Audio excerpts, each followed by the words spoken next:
convinced the nation about the passions and the anger that had been ignited in Ferguson. The McDonald's was a center of that passion and anger, too. One night, 2 journalists were arrested for trespassing after they questioned why they were being asked to leave an ostensibly open restaurant. On the night of August 17, a crowd broke the front window of the McDonald's. Some say they were fleeing another tear gas attack and needed more milk. Others wrote them off as looters. Eventually, calm was restored in Ferguson. And in the recap of what happened in the St. Louis excerpt, the fluorescent McDonald's was portrayed as a bright spot and an anchor for the community. The Ferguson moment was not the first time that McDonald's played a major role in a racial crisis. In fact, the Florissant Avenue McDonald's, as a franchise location owned and operated by an African-American businessman, is the descendant of a somewhat bizarre but incredibly powerful marriage between a fast food behemoth and the fight for civil rights. After the assassination of Martin Luther King Jr. in 1968 and the ensuing urban upheavals, the movement for racial justice pivoted its focus toward Black business ownership. Hamburger, fried chicken, and taco chains eagerly met the gaze of those interested in using business development as a strategy to quell unrest, and introduced fast food franchising to inner-city Black communities. This book tells the hidden history of the intertwined relationship between the struggle for civil rights and the expansion of the fast food industry. The United States is the birthplace of some of the world's most successful fast food brands, as well as the home of its most enthusiastic eaters. On any given day, an estimated 1/3 of all American adults is eating something at a fast food restaurant. Millions of people start their mornings with paper-wrapped English muffin breakfast sandwiches, order burritos hastily secured in foil for lunch, and end their evenings with extra-value dinners consumed in cars. People of all ages and backgrounds enjoy fast food, but it does not mean the same thing to all people.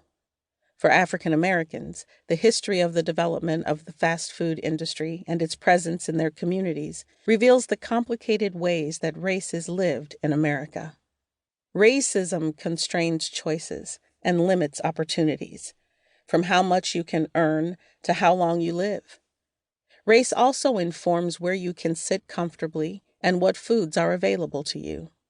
Even after segregation was legally dissolved by the Civil Rights Act of 1964, African Americans were still left with a low ceiling hovering over their social and economic mobility.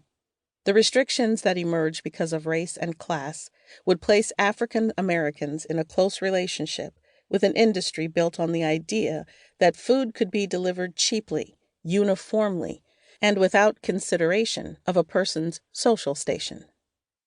Fast food is a prism for understanding race, shifts in the movement for civil rights, the dissemination of Black culture, and racial capitalism, the deep connections between the development of modern capitalism and racist subjugation and oppression since the 1960s. Before fast food became a quotidian fixture of American life in shopping malls, schools, airports, and rest stops, it was an object of curiosity, fascination, and even hope for many Black communities. Today, fast food restaurants are hyper-concentrated in the places that are the poorest and most racially segregated. Due to its saturation in Black America, fast food is often identified as the culprit among the research on high rates of obesity, diabetes, and hypertension among Blacks. Since the early 2000s, studies have focused on the relationship between access to healthy foods and the nutrition color line. Researchers have warned that a Black child born in the year 2000 has a 53% chance of developing type 2 diabetes. The likelihood of a white child developing the potentially fatal disease is less than 30%.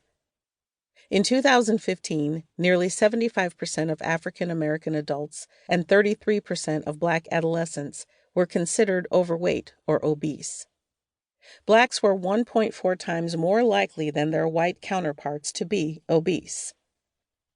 Economic inequality exacerbates health inequality, and poor and working-class Black families often lack access to quality preventative health care.